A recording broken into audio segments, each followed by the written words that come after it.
Sasa kwa watu binafsi, tuna watu binafsi ambao ni matajiri wakubwa. Sidhani kama wanaona umuhimu wa kuwa na mtunza kumbukumbu.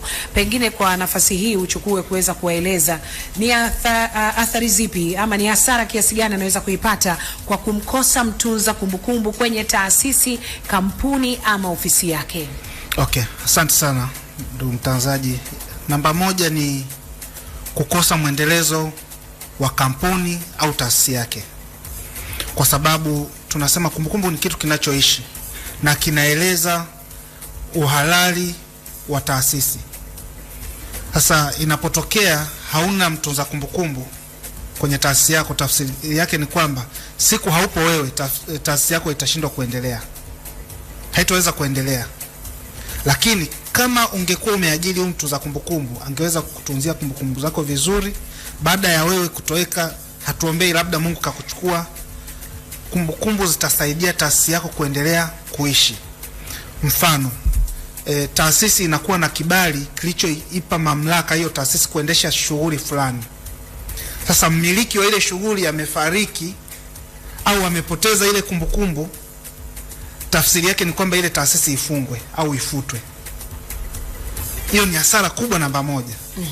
Lakini namba mbili, tutashindwa kupata historia sahihi ya taasisi husika, kwamba mwaka fulani kuliwahi kuwa na redio inaitwa EFM.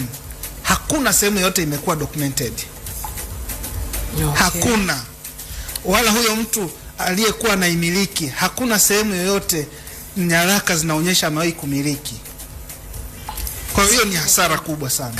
Katibu, unapoendelea kuzungumza hivyo, sasa nimeanza kuona umuhimu wa kutunza kumbukumbu na mwenye masikio na asikie, mwenye sisi na mwenye macho na aone kwamba eneo mnalolifanya mnalofanyia kazi ni nyeti kwa kiwango hicho.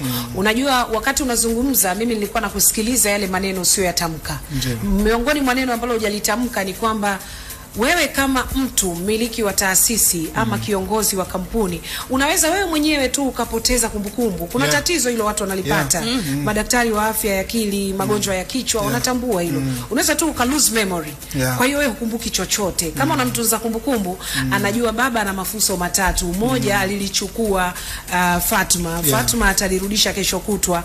Kipande anadaiwa bilioni 20.